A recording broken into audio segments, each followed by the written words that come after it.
Pour commencer, vous voyez, il y a quelques chaises qui sont vides, on va quand même essayer de les remplir un peu. Donc je vais appeler à la tribune les têtes de liste de la liste à Schiltigheim, l'humain d'abord. Je veux nommer Laurence Winterhalter et Marc Bader. On applaudit très fort.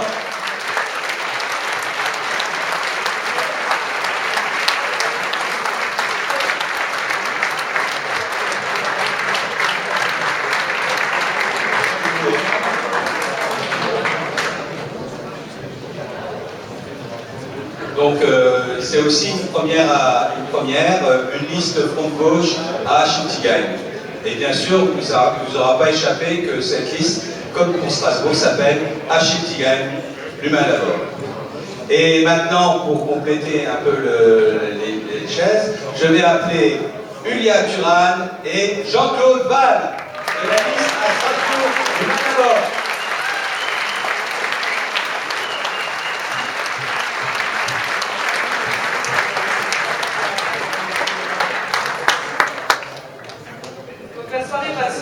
De la façon suivante. D'abord, on va avoir l'intervention des deux têtes de liste à Strasbourg, ensuite l'intervention de Anna Azaria, puis Patrick Le Yarrick, et enfin Jean-Luc Mélenchon qui fermera ce meeting.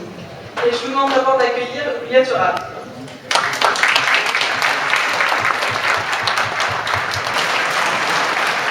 Ce soir, je souhaite faire part de ma vision d'une ville pour laquelle je veux me battre. Une ville solidaire et populaire.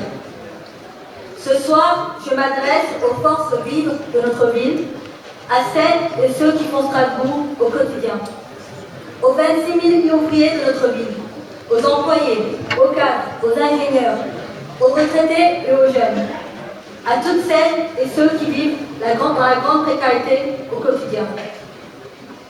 Ce soir, je m'adresse effectivement à toutes celles et ceux qui m'ont dit lors de mes rencontres, trop c'est trop, il faut que ça change, cela ne nous convient pas. De la Méno à Haute-Pierre, de la cité de Lille au quartier d'Art, les habitants nous lancent un message d'alerte clair. Strasbourg à deux vitesses, ça suffit. Comme nous, ils ne veulent pas d'une ville vitrine, avec un beau quartier des affaires au back-end et d'un quartier européen de luxe, alors qu'il y a tellement d'urgence sociale. Avec nous, ils pensent que la lutte contre le chômage doit être la priorité. L'actuelle majorité municipale a choisi de dévier vers l'est de la ville en direction du port du Rhin plutôt que de réindustrialiser. Elle considère l'industrie comme une relique du passé, comme une préoccupation dépassée. Je ne peux pas imaginer un seul instant que notre ville soit désormais labellisée ville sans usine. Strasbourg sans ses usines, c'est un peu comme Strasbourg sans sa cathédrale. Pour nous, c'est tout simplement inimaginable. Comment nos jeunes, pourtant hautement formés et qualifiés, peuvent-ils mettre toutes leurs compétences dans les villes si les entreprises ferment à titre de bras? Comme on l'a malheureusement vu avec la manufacture des tabacs ou avec l'ex-usine Solar. Malheureusement, je n'oublierai jamais les déclarations de Roland Brice, qui, en 2011, était resté passif face au chantage à l'emploi de la direction de l'ex-General Motors, baisse de 10% des salaires contre le maintien du site. Alors que le chômage se concentre dans les quartiers populaires, où près de 40% des jeunes, dans certains quartiers, sont privés de travail, rappelons-nous qu'un emploi industriel créé induit 4 autres emplois dans le reste de l'économie. Voilà un formidable moteur pour développer notre ville. Et on pourrait favoriser toutes les énergies pour une industrie moderne, respectant la transition écologique et s'appuyant sur les connaissances d'ingénieurs et de cadres si nombreux à l'université. Pour moi, être un maire de gauche, c'est en priorité défendre le monde du travail. Avec les forces syndicales, avec votre appui au sein du conseil municipal, nous mènerons la bataille de la réindustrialisation. Ce soir, je ne suis pas venue seulement pour distribuer les mauvais points. En menant la liste à Strasbourg l'humain d'abord avec Jean-Claude Val et le 63 colistier, je porte des propositions concrètes. Oui, nous sommes prêts à mettre la main dans le conduit. Commençons par mettre à plat toutes les aides publiques versées par la CUS et la mairie. Chaque euro attribué doit être conditionné à des contreparties en termes d'emploi stable, de formation, de respect de l'environnement. Il est hors de question que les impôts subventionnent les profits de certains au prix de la précarité de milliers de Strasbourgeoises et de Strasbourgeois. Notre si belle ville ne doit pas devenir une ville musée, avec d'un côté un centre des affaires et des boutiques de luxe, et de l'autre des quartiers populaires laissés pour compte des politiques de métropolisation. Bien sûr, la municipalité sortante a réalisé des choses, nous ne les nions pas, parfois dans le bon sens, en désenclavant et en rénovant certains quartiers, comme par exemple le Nord de la Mélo. Mais tous ces plans de réhabilitation, toutes les nouvelles constructions, ont eu pour conséquence, comme c'est le cas au Nord d'ailleurs, l'augmentation des loyers et le déplacement de population. C'est devenu insupportable pour les gens. Est-il acceptable en 2014 de devoir choisir, par exemple, comme cet habitant de Königshofen rencontré lors d'une assemblée citoyenne, entre payer son loyer et se chauffer, alors que les riches sont de plus en plus riches. En France, 10 personnes détiennent autant que 20 millions de nos concitoyens les plus pauvres. À Strasbourg, ce sont près de 100 000 personnes qui vivent avec les revenus les plus modestes. Pour donner un peu d'air aux familles populaires, nous nous engageons à geler les loyers publics, à geler les loyers du parc public. Des logements sociaux, il en faut, et l'urgence sociale doit nous pousser à être encore plus ambitieux en construisant 2000 logements par an de qualité pour les familles les plus modestes. Pour nous, le logement est un droit et ne doit pas devenir un produit de luxe. Moi qui ai vécu 15 ans à l'ELSO, je comprends celles et ceux qui ne peuvent plus de voir les services publics de proximité déguerpir, l'absence d'agence postale, l'absence de guichet bancaire, la désertification des quartiers au profit des investissements et actionnaires privés, au profit des Nexity, des Bouygues, des Vinci, nous disons stop. Les services publics doivent répondre exclusivement à l'intérêt général. Contre la finance, nous défendons les services publics et leur gestion par la municipalité. L'eau, le logement social, les transports en commun ne sont pas des marchandises. Nous ne laisserons pas le capital privé y proliférer et verser des dividendes en mettant en péril notre avenir et celui des jeunes générations. Comme communiste, je me sens à l'aise dans cette liste de rassemblement. À l'aise car des centaines de Strasbourgeoises et de Strasbourgeois, des citoyens, s'engagent à nos côtés pour se mêler de ceux qui les regardent, c'est-à-dire de leur vie. Nous ne sommes pas dans l'incantation stérile. Nous avons construit nos propositions pas à pas, au plus proche des besoins de l'ensemble des habitants. Strasbourg doit être une ville pour tous, des quartiers périphériques jusqu'au centre-ville. Avec nous, pas de blabla ni de promesses. Ce que nous proposons est possible et nécessaire pour une ville de solidarité et de coopération. Ce que nous proposons est réaliste. Les Strasbourgeoises et les Strasbourgeois victimes de cette politique d'austérité doivent se doter d'élus pour défendre leurs intérêts.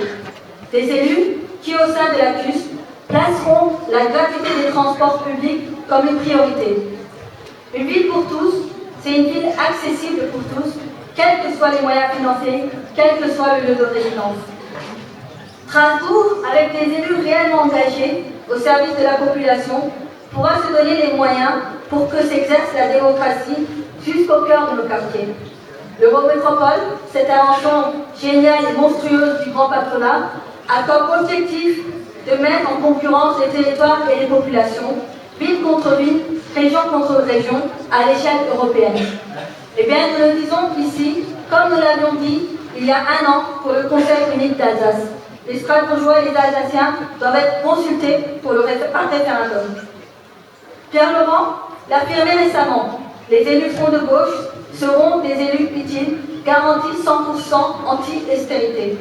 À Strasbourg, mais aussi à Chicago, avec Marc Pader et Laurent Littérateur ici présents, ils seront des volets de votre colère et de votre espoir. Ils seront des élus qui diront, excusez-moi un peu de mon accent approximatif alsacien, Jetzt Land quand ça ne va pas, et chiche quand ça va dans le bon sens. Je l'affirme haut et fort. Communiste, j'ai choisi mon camp, c'est celui des classes populaires, du monde du travail et de la création, celui de l'humain d'abord. Je l'affirme haut et fort.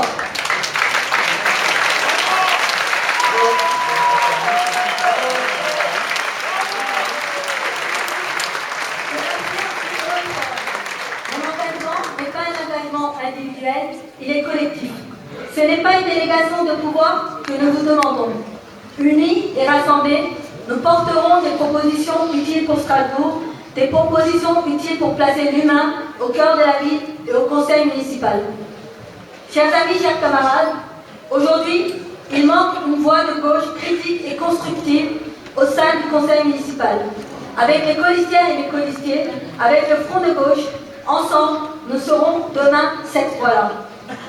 Le 23 mars, pas une voix ne doit manquer pour faire entrer au conseil municipal des élus utiles et rassembleurs. Ensemble, faisons de Strasbourg une ville de solidarité et de justice sociale. Et vive l'unité populaire. Merci.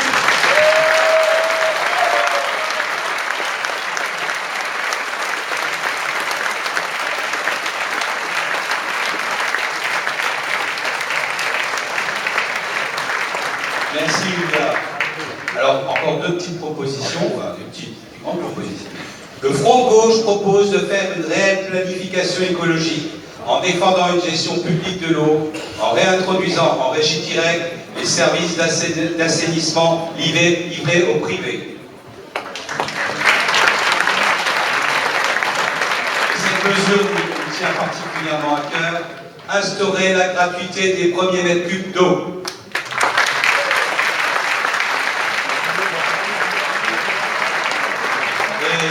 Je vais passer la parole à celui qu'on a considéré comme étant le meilleur vecteur pour conduire ces propositions, Jean-Claude Val, tête de liste.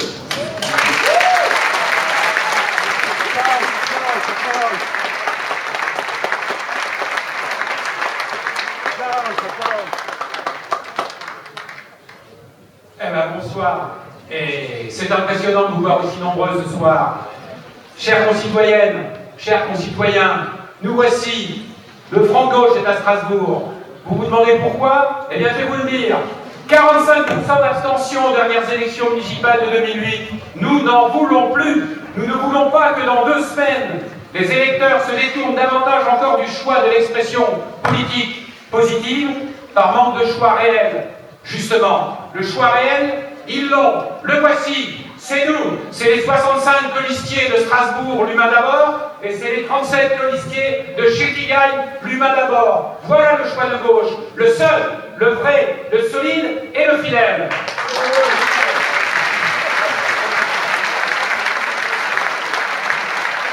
Nous appelons tous les électeurs, et plus particulièrement les électeurs des quartiers populaires, à se mobiliser pour ce scrutin. C'est un enjeu politique majeur pour le devenir de notre ville, le devenir de notre région et l'avenir de notre pays et de notre nation.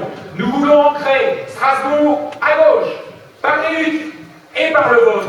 Voilà notre premier pas vers la révolution citoyenne à laquelle nous appelons d'urgence pour que notre société retrouve la cohésion qui a fait son bonheur. Nous voulons reconstruire cette époque des jours heureux qui s'appuyait sur le programme de la résistance. À Strasbourg, l'humain d'abord, à Schiltigheim, l'humain d'abord, c'est d'abord ça, cet engagement idéologique, humain et politique. Ce n'est pas le capital qu'il faut servir et qu'il faut attirer à un grand coup de concurrence et d'attractivité. Ce sont les femmes et les hommes de notre cité dont il faut satisfaire les besoins primordiaux. Et plus encore, quand la situation économique globale est dégradée et que ce sont les plus fragilisés qui en font les frais. Ce sont elles, ce sont eux que la politique de la ville doit d'abord protéger par le logement, par les transports, par l'accès gratuit ou au moins à moindre prix, accès au réseau d'eau, au réseau d'énergie et au réseau de transport public. Voilà pourquoi nous proposons la gratuité des transports publics dans la ville.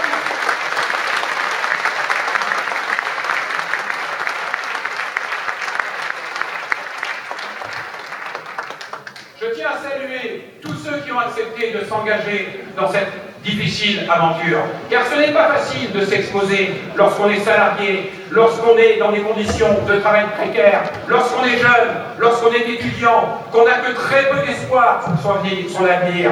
C'est un engagement significatif de notre volonté politique. Nous ne faisons pas profession de la politique. Nous nous engageons, nous sommes des citoyens et des citoyennes qui s'engageons personnellement pour donner au peuple peuple, au sans-voix, au sans-grade, la tribune indispensable que les édiles n'entendent plus et qui ne respectent plus comme ce devrait être dans toute démocratie.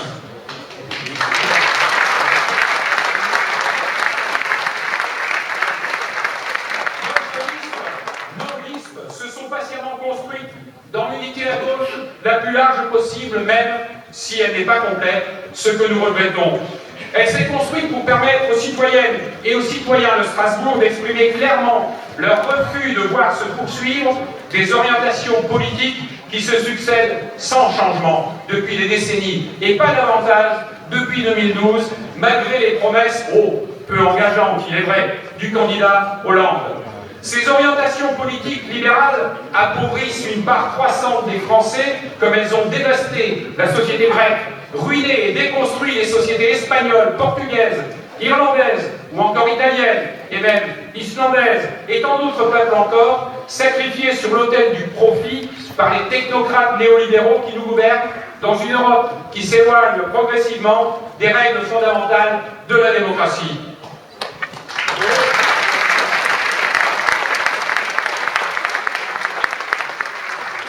Mais il fallait aussi une liste de front de gauche à Strasbourg pour ne pas laisser le champ libre aux idéologies d'extrême droite, quand bien même elles tentent de se maquiller sous des couleurs moins voyantes. Même rhabillé en bleu marine, le Front National reste notre adversaire principal.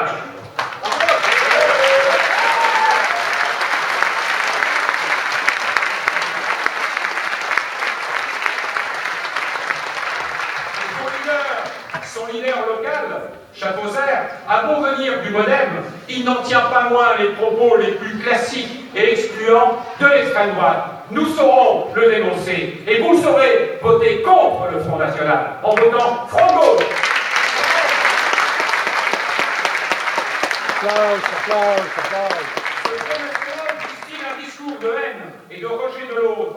Il se replie sur le principe détestable de l'identité nationale, tout en développant un discours démagogique et en promettant la baisse des impôts et des cotisations sociales. Comment? Eh bien par l'exclusion des étrangers du bénéfice de notre système de protection sociale, auquel justement ces travailleurs, étrangers comme nationaux, ont justement contribué. C'est inadmissible. Mais de quels impôts parle-t-il? Il se garde bien de le clamer. Ah, il ne parle pas de la baisse de la TVA. Au contraire, ce qu'ils veulent, c'est encore et surtout abaisser les impôts sur les revenus des riches, des ménages aisés, des entreprises du CAC 40. Et ils préconisent ce qu'exige le MEDEF, la diminution des cotisations sociales qu'ils appellent charges, et qui assure pourtant la solidarité nationale grâce à la sécurité sociale. La cotisation, comme l'impôt, et au moins l'impôt sur le revenu, sont les deux principes de base de la solidarité à laquelle nous tenons. Ce n'est pas de moins d'impôts qu'il nous faut, mais il nous faut une réforme profonde et globale de la fiscalité. Au niveau local, en réduisant la taxe d'habitation pour les revenus les plus modestes, par exemple, mais surtout au niveau national, moins d'impôts sur la consommation des plus modestes, cette TVA injuste, plus d'impôts sur le revenu des riches.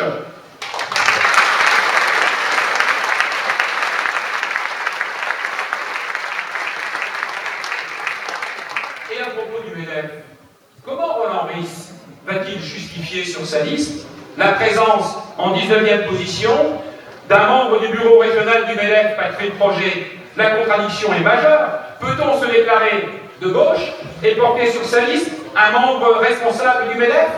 Eh bien, je vais vous le dire, mes chers concitoyens, mes chers camarades, il sera bien difficile dans ces conditions de dialoguer au soir du premier tour. En politique, localement autant que nationalement, des choix clairs doivent être faits. Nous avons fait les nôtres, et il faudra que le PS fasse clairement les siens pour que nous puissions tenir parole ensemble, s'ils le veulent. Face à l'idéologie d'exclusion du Front National, nous, la vraie gauche, nous portons au contraire haut et fort les valeurs d'humanité. Notre ville est composée d'une mosaïque de cultures, c'est l'une de ses richesses. Eh bien, il faut en renforcer le lien en créant une nouvelle dynamique solidaire entre tous les quartiers et ne pas axer les réalisations culturelles sur les grandes institutions légitimes qui absorbent plus de 90% du budget municipal de la culture. Il est urgent de respecter enfin la parole donnée depuis 1981 et prendre la mesure législative sans cesse reportée, accorder enfin le droit de vote à tous les citoyens, non nationaux comme nationaux, lors des élections locales, qu'ils soient non européens ou européens.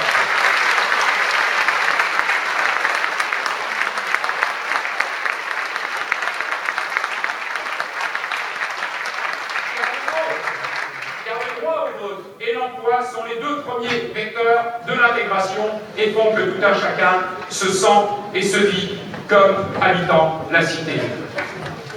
Troisièmement, une liste de front de gauche pour permettre aux citoyens qui s'estiment floués depuis les 2 dernières élections de 2012 de s'exprimer à gauche vraiment. Il y a ceux qui avaient craint une sinistre répétition du scrutin présidentiel de 2002 et qui croyaient encore à l'impérieuse nécessité d'un vote utile, encouragé, il est vrai, en cela, par le candidat Hollande et par son parti. Nombre d'entre eux l'ont vivement regretté depuis.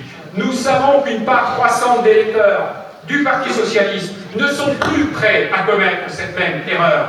Eh bien, ils pourront exprimer leur refus de la dérive sociale-libérale du Parti sottérinien en votant pour Strasbourg et Schiltigheim, l'humain d'abord.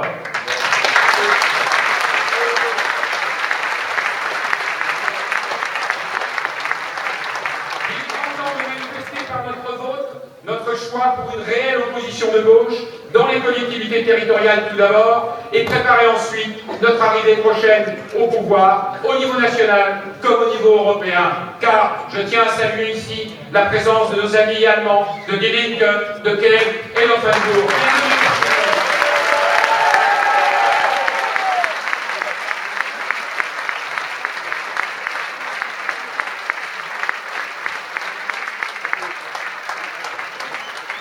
Et pour clore mon intervention, je voudrais simplement relever 2 principes majeurs de notre engagement dans cette bataille politique et idéologique des élections municipales.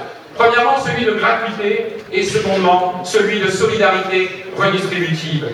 Le principe de gratuité, nous le concevons comme un antidote politique à l'extension infinie de la logique marchande. C'est ce que nous appelons la gratuité d'émancipation.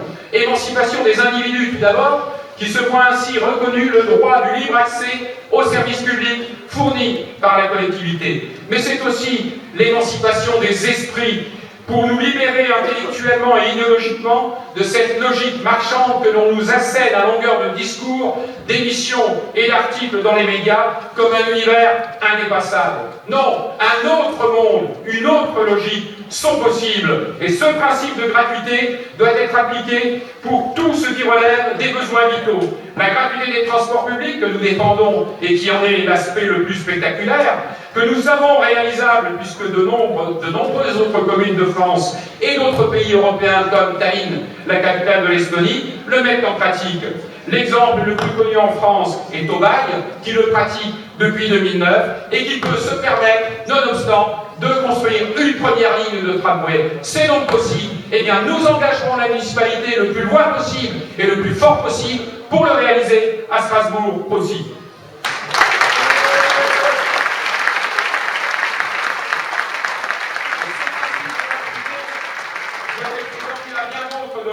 À la santé, à l'accès à l'eau, à l'éducation, à la culture et à tous les biens et services collectifs en général, comme la gratuité d'accès aux cantines scolaires pour les enfants des familles les plus démunies. Le deuxième point, c'est le principe même de privatisation qu'il faut contrer et immédiatement inverser. Nous proposons de remunicipaliser tout ce qui relève du bien collectif, des services publics. Cela, nous nous engagerons à le promouvoir dans toutes les municipalités.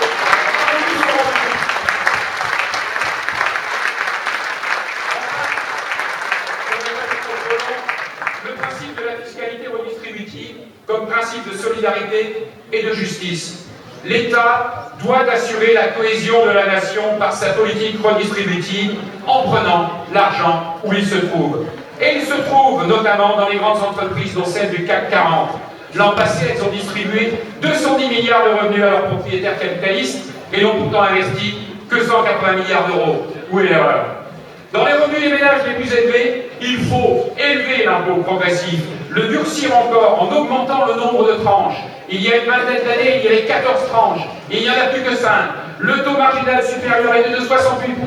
Il n'était plus que de 41%, même s'il a été légèrement augmenté. C'est toute cette réforme fiscale qu'il faut remettre à plat et diriger justement dans le sens de la justice fiscale pour la justice sociale. Ce n'est pas en prélevant moins d'impôts, mais c'est en réformant totalement et profondément la totalité du système fiscal que nous combattrons la marchandisation du monde. Vite, la révolution fiscale progressiste. Enfin, l'État doit financer à due proportion toutes les fonctions qu'il ne veut plus assumer et qu'il transfère aux collectivités locales. Sinon, il les met dans une situation impossible. Ainsi, la suppression de la taxe professionnelle en 2011, malgré son remplacement par un dispositif complexe, fait que la dotation globale de l'État à la ville de Strasbourg, par exemple, n'a quasiment pas varié depuis 2008. 0,4% au total depuis 2008, elle a même baissé continuellement depuis 2010, alors que les dépenses de la ville, elles, du fait de ces transferts de charges, ont augmenté de 15% sur la même période. Bref, on voudrait étrangler les collectivités locales que l'on ne s'y prendrait pas autrement. Organisez la pénurie et vous organiserez la diminution des services publics. Est-ce une stratégie? À eux de répondre. C'est donc contre cette extension de la logique marchande et de concurrence qu'il nous faut d'urgence nous dresser. Exigeons par notre vote un retour à la solidarité plutôt qu'à la privatisation, à la coopération plutôt qu'à la concurrence effrénée et à la distribution des biens publics plutôt qu'à l'envahissement de la marchandise. La ville est le premier échelon et le plus proche de la vie quotidienne pour mettre ces principes en application. C'est une question de choix politique. Nous y engageons. Vive la République! Vive la République sociale! Vive la 6e République! Vive la Révolution citoyenne! À Strasbourg, vive d'abord! Résistance! Résistance! Résistance!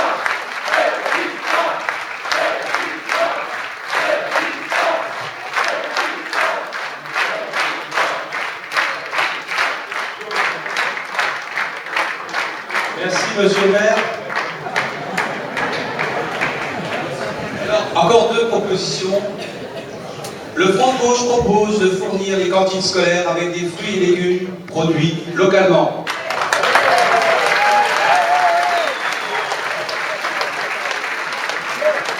Le Front de gauche propose la création d'une halle alimentaire pour permettre une vente directe de produits frais à bas prix et de qualité accessible à tous.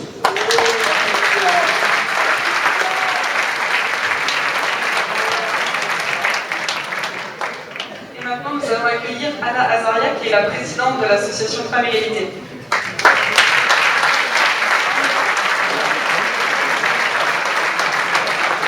Bienvenue à Strasbourg.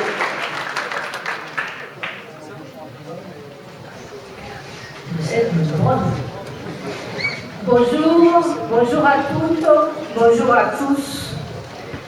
En premier lieu, nous aimerions vous remercier de l'invitation qui nous a été faite pour participer à ce meeting qui se place dans la dernière ligne droite de la campagne des municipales. Notre organisation, Femmes Égalité, participe à la liste du Front de gauche à Strasbourg. 3 de nos militantes font partie de cette liste. Nous participons aussi aux listes Front de gauche dans d'autres villes et vous devez être nombreux à vous poser la question sur la participation d'une association à une telle liste. Depuis décembre 2011, nous avons, les femmes d'égalité, nous avons décidé de retrousser nos manches et de contribuer à ce qu'une véritable politique antilibérale se ferait en chemin. C'était à l'époque une exigence. C'est devenu aujourd'hui une urgence, car l'avenir des conditions de vie et de travail des femmes des milieux populaires en dépend. Les femmes des milieux populaires sont pour nous une priorité. Porter leurs exigences, les faire connaître, participer à des actions qui vont améliorer leur situation, défendre leurs droits, ce sont les principaux objectifs de notre organisation. faire barrage à la politique néolibérale, créer les rapports de force nécessaires qui pourra imposer une autre politique qui ne soit plus au service des grands actionnaires et des financiers, cela ne pourra pas être l'œuvre d'une seule force politique, quelle qu'elle soit. Cela nécessite la démarche unitaire.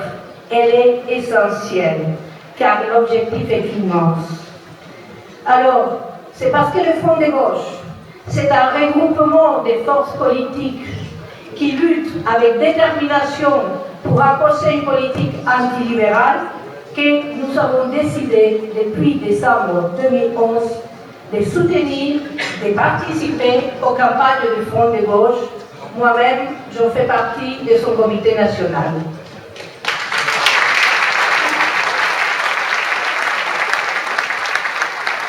Alors,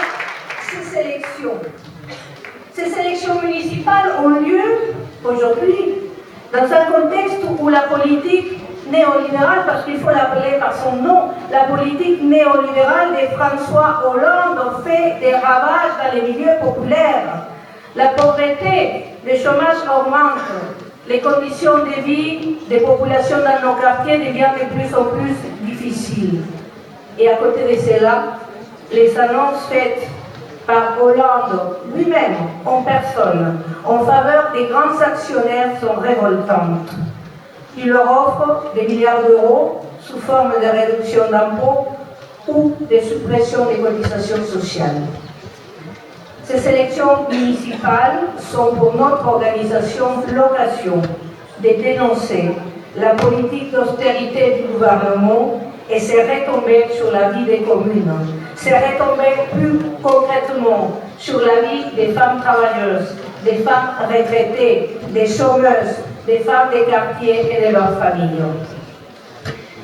Mais ces élections sont aussi l'occasion non seulement de dénoncer, mais de construire les résistances locales, de construire les solidarités locales, de proposer de faire connaître une autre politique, celle du Front de gauche. C'est comme ça, en construisant des résistances et en faisant des propositions, que nous préparons l'avenir.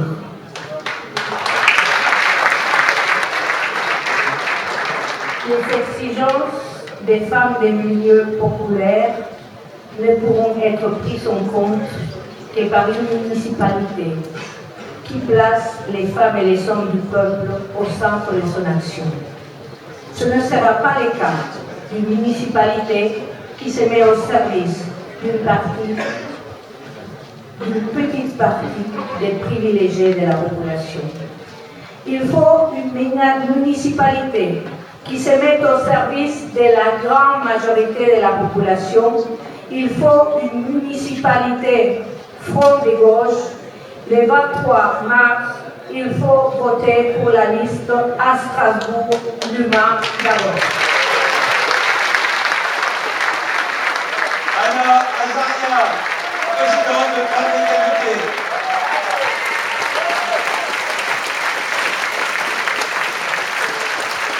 Merci pour ton message. Alors, deux petites propositions encore. Le Front de gauche propose de réserver 10% du budget municipal consacré à la culture pour les projets des habitants et des associations des quartiers. Le Front de gauche propose de mettre à disposition des locaux équipés de répétition pour des artistes et groupes amateurs. Et maintenant, c'est au tour de Patrick Lejarric, député européen, directeur du journal L'Humanité, membre de la direction du Parti communiste français, d'intervenir.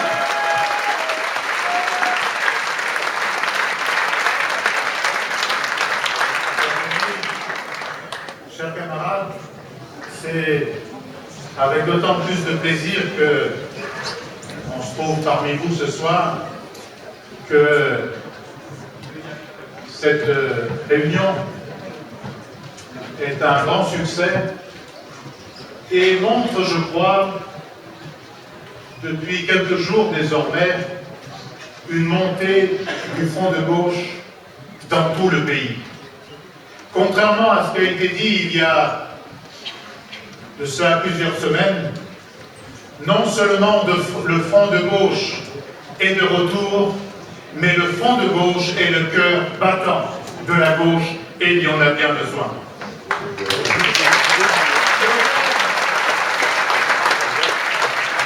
Le fait que nous soyons si nombreux ce soir à quelques jours du premier tour des élections municipales est déjà pour vos listes ici à Strasbourg et à Schätingen la démonstration d'une réussite. D'autre part, ceci doit être mis en lien avec le fait qu'il n'était pas évident que dans vos communes, on puisse réunir, comme vous l'avez fait, les forces, les personnalités des associations du front de gauche et plus largement ceux qui ressentent le besoin aujourd'hui d'ancrer la politique à gauche. Il n'était pas évident, il y a de cela quelques mois, de pouvoir réaliser de telles listes dans vos villes. Et c'est pour ça que je veux saluer avec force cette énergie militante que vous déployez, cette énergie militante qu'on voit ici et qu'on a vu dans le film tout à l'heure.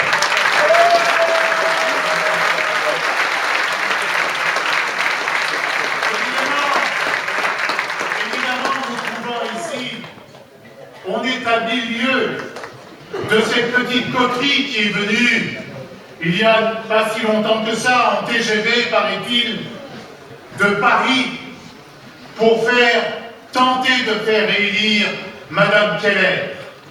On a vu tout un wagon de l'UMP.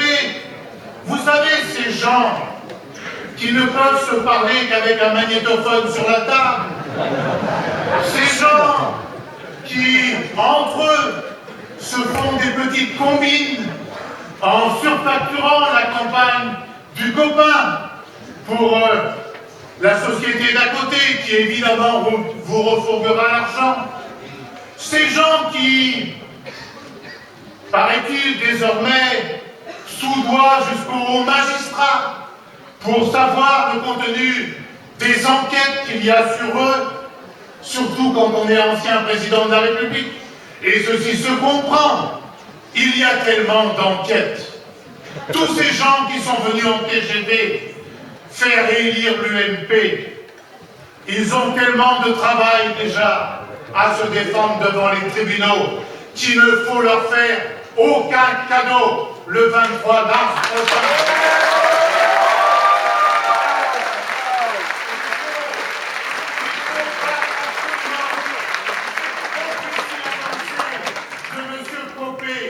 Il y a quelques mois de cela déjà, selon lequel il fallait étendre une vague bleue sur la France. Eh bien, nous allons dire à M. Copé et aux autres, nous ne voulons ni de vague bleue, ni de vague claire, bleu clair, ni de vague bleu marine, ni de vague bleu brun. Restez dans vos foyers, vous occupez de vos affaires, la justice sera le reste.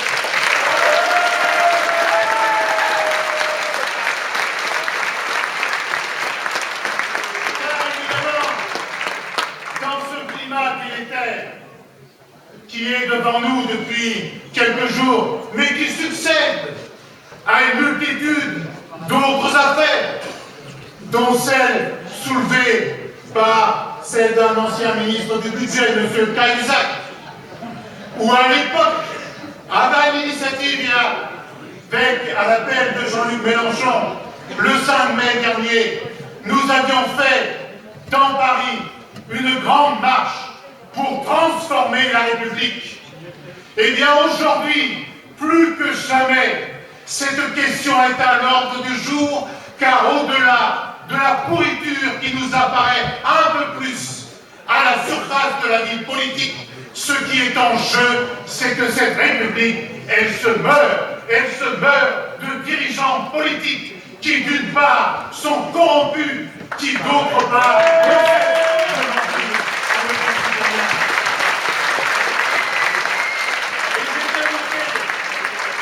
Et j'ai bien noté dans les propos de vos têtes de liste ici que vous ne faites pas de vagues promesses. Vous, ici, le Front de gauche à Strasbourg, à Schüttingen, prend des engagements. Prendre un engagement, ce n'est pas tout à fait la même chose que de faire une vague promesse dont on est sûr qu'on ne la tiendra pas. Voilà ce qui nous est arrivé.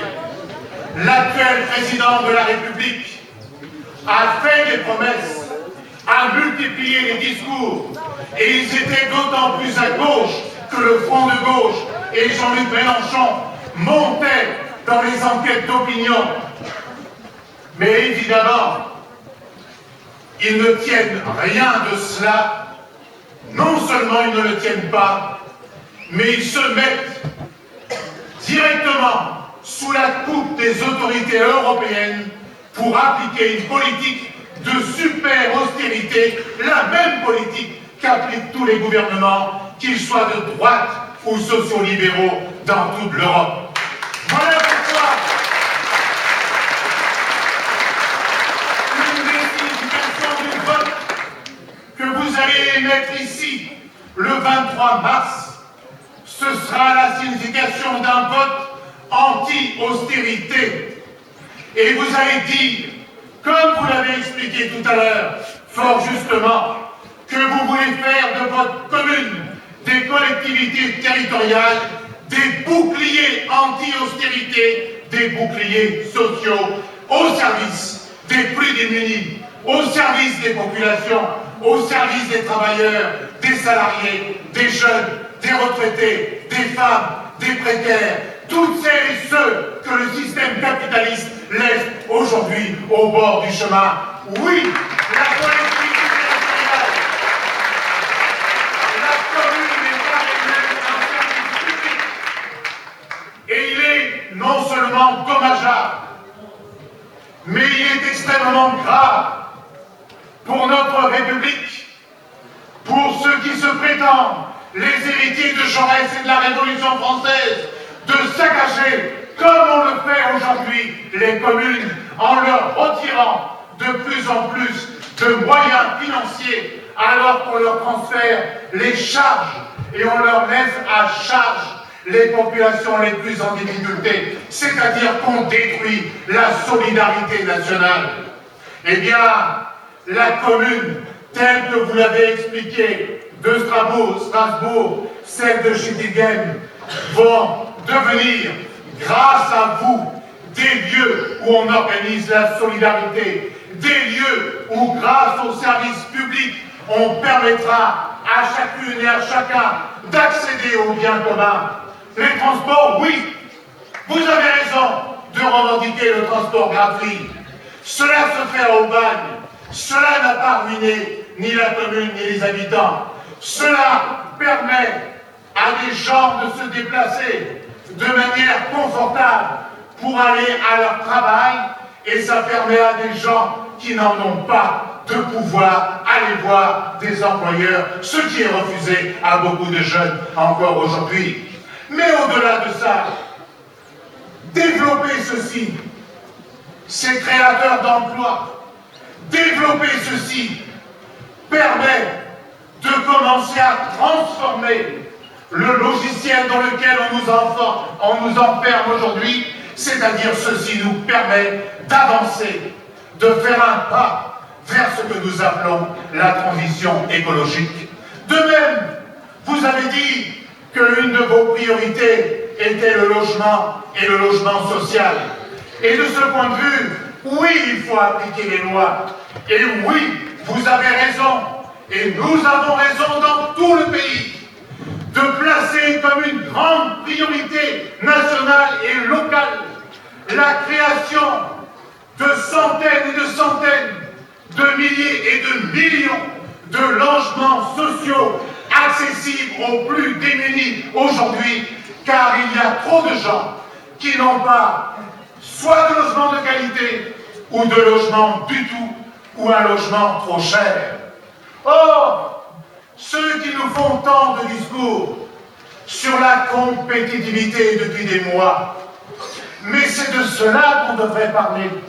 Parce que dans les facteurs de compétitivité, comme ils disent, la compétitivité humaine, le bien-être humain, par l'accès au transport, par l'accès à des logements de qualité peu chers, par l'accès à une eau moins chère, par l'accès à tous les services communaux qu'il faut développer en matière de culture, de petite enfance, de personnes âgées. Voilà des facteurs de compétitivité. Il n'y a jamais eu de compétitivité, comme ils disent, pour reprendre leur drôle de formulation, dans quelque pays que ce soit, sans que les gens aient été bien éduqués, bien formés, qu'ils aient eu accès à la protection sociale, au logement et à une alimentation de qualité. Voilà ce dont on devrait parler, et non pas nous faire ce que tente de faire le président de la République et son Premier ministre, nous faire avaler ce qu'ils appellent un pacte de responsabilité dont on ne voit qui est responsable, sauf eux, à abaisser les charges des entreprises qui font déjà beaucoup d'argent, non pas pour faire de l'emploi, car malgré le pinch de M. Gattaz, il n'y aura pas le début de la queue d'un emploi, mais par contre, il y aura beaucoup de dividendes pour les propriétaires des entreprises et leurs actionnaires. C'est cela la réalité. Quand ils disent on veut baisser le coût du travail, c'est-à-dire les salaires, c'est de cela qu'ils parlent. Surexploitation renforcée pour les travailleurs, cadeaux supplémentaires pour leurs employeurs, pour les plus gros employeurs, alors que non seulement les salaires sont compressés, le pouvoir d'achat baisse, mais que ceux qui sont les propriétaires des entreprises, eux, voient la rémunération de leur capital augmenter sans cesse, comme les chiffres viennent encore de le montrer tout récemment. Et évidemment, ils ont un allié de taille, une sorte de donneur d'ordre, puisque vous avez vu qu'il y a quelques jours de cela, le commissaire européen aux finances a déclaré que la Commission européenne mettait la France sous surveillance, dites donc, sous surveillance renforcée. Et la surveillance renforcée consiste précisément en cela, tout en diminuant les crédits publics aux collectivités territoriales pour leur faire supporter plus de charges encore demain.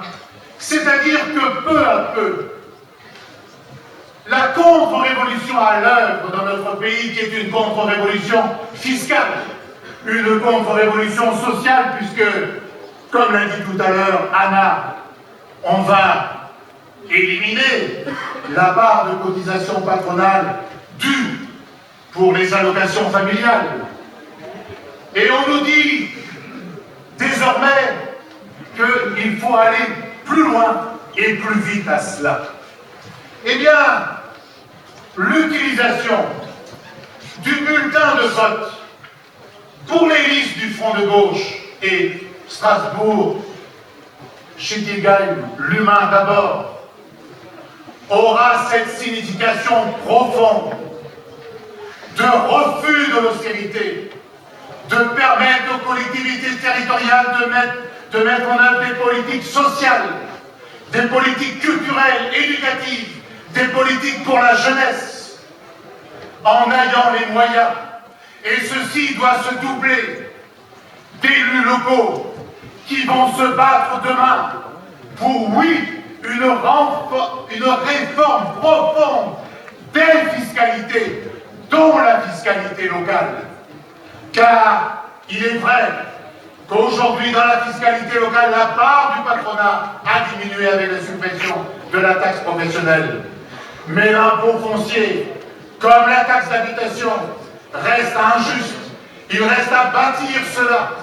Et il reste à dire aussi que les actifs financiers des entreprises, qui s'ils étaient taxés à seulement 0,5%, permettraient une rentrée financière de 90 milliards d'euros affectables directement aux collectivités territoriales. Par conséquent, ce n'est pas l'austérité qui est nécessaire, c'est au contraire l'expansion, la dépense publique qui devient indispensable pour une relance sociale, écologique et économique. Enfin,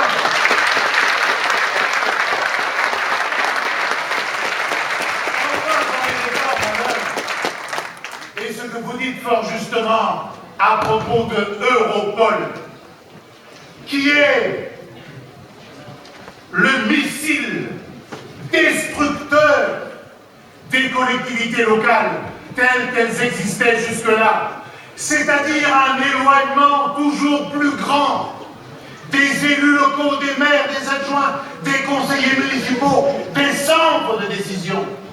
Et c'est en même temps un pilotage économique du service public local par le centre, c'est-à-dire l'État, mais aussi par la Commission européenne. Eh bien, il faut dire absolument non, non à cela. Et au contraire, faire vivre la commune comme le cœur battant, le foyer de la démocratie, où les citoyens, dans une démocratie participative et d'intervention, peuvent, comme vous l'avez fait avec vos programmes municipaux, élaborer, co-élaborer, mettre en œuvre des programmes municipaux pour l'humain d'abord, à partir des choix de l'intervention et sous la vigilance des populations. Vous avez raison de porter haut et fort ce combat. Chers amis, chers camarades, il nous faut, dans les jours qui viennent, comme vous l'avez fait sans doute depuis le début de la campagne, accélérer la discussion, le porte-à-porte, la présence devant les entreprises, le dialogue avec nos concitoyens ici à Strasbourg, à Schüttilgen. Parce que c'est maintenant que beaucoup de gens se décident. On nous dit qu'il y a des gens déçus du pouvoir socialiste qui s'apprêteraient à s'abstenir. Allons les voir avec audace et disons-leur, ne t'abstiens pas, car ton abstention, que tu le veuilles ou non, sera un chèque en blanc aux deux partis qui prétendent continuer à gouverner le pays dans l'alternance, voire les municipalités dans l'alternance.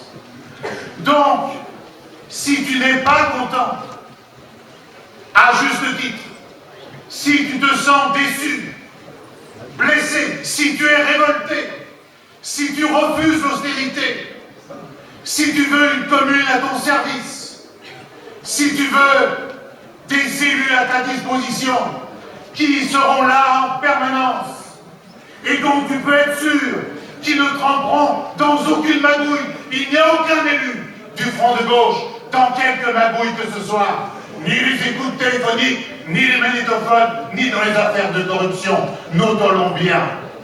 Eh bien, à ces gens, il faut leur dire, tu as un bulletin qui coïncide exactement à ce que tu veux aujourd'hui, changer la politique locale pour l'entrée à gauche, comme l'a dit Claude tout à l'heure, et changer la politique nationale et européenne.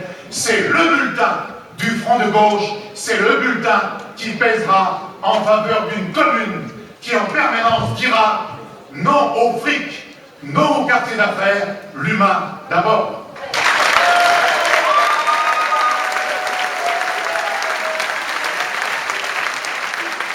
Merci Patrick Leyarik. Et une dernière pour la route. Le Front de gauche propose d'utiliser le réseau ferroviaire existant pour créer un tram semi-circulaire de Vendenheim à Kriemried.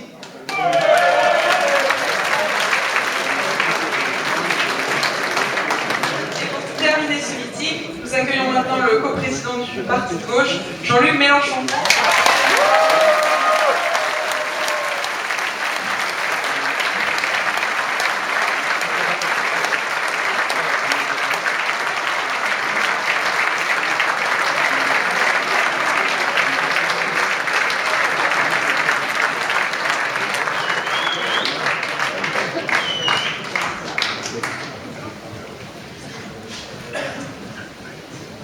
La première heure, ça va.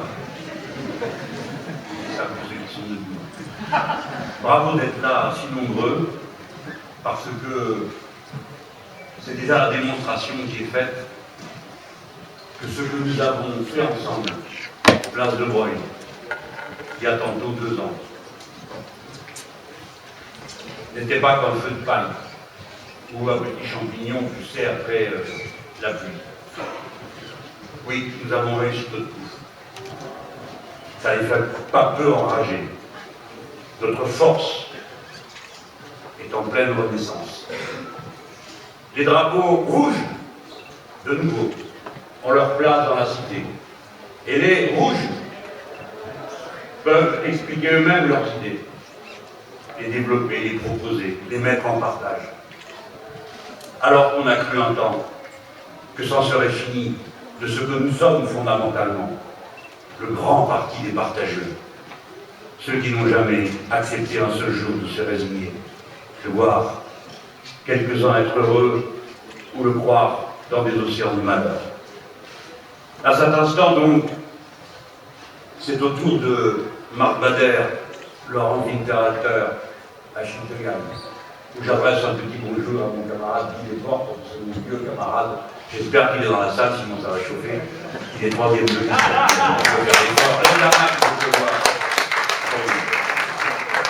Et puis, les camarades ici, Jean-Claude Val et Yulia Turan, que se fait notre rassemblement. Ce que j'aime dans leur façon de faire, c'est d'abord qu'ils donnent à voir la parité. La parité, c'est pas seulement un arrangement de la liste, c'est un état d'esprit, une vision de la société. Et c'est une vision qu'il faut faire vivre, mes amis et camarades, parce que vous voyez que dès que nous pouvons donner l'impression, par des chefs malhabiles, ou qui manquent encore de courage, refusent des affrontements qui sont parfois nécessaires en démocratie. On voit comment les droits qu'on croyait gagner pour toujours commençaient à reculer. Ainsi, le droit à l'avortement a-t-il commencé à reculer sur le vieux continent. Et je sais que vous suivez ces questions d'assez près, ce n'est qu'un début. De partout, la réaction, dans l'ensemble de l'Europe, remet en cause cette conquête. Je dis bien cette conquête. Voyez-vous, c'est quelque chose qui a changé la nature de la relation humaine.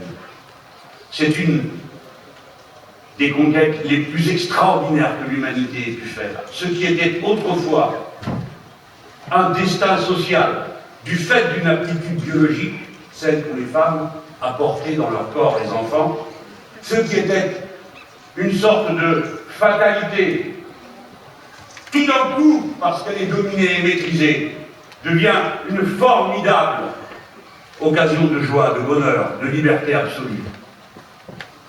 Nous n'avons jamais été pour l'avortement. Nous avons été pour le droit à l'avortement. Ce n'est pas pareil. C'est-à-dire pour l'extension de cette liberté la plus douloureuse qu'est les êtres humains, qui est de décider pour eux-mêmes des questions fondamentales qui les touchent. Qu'est-ce que ça a à voir avec les élections municipales? Mais tout a à voir avec les élections municipales. Parce que sur ce sujet viendra la question des centres de planning familial. Parce que sur ce sujet viendra la question de l'éducation des jeunes gens, qui, lorsqu'elle n'est pas prise en charge correctement à l'école, parce que les moyens n'ont pas été rendus disponibles, doivent l'être par les communes. Et ainsi de suite. Ça m'amène tout de suite à mon propos. Les élections municipales sont des élections politiques. Oui.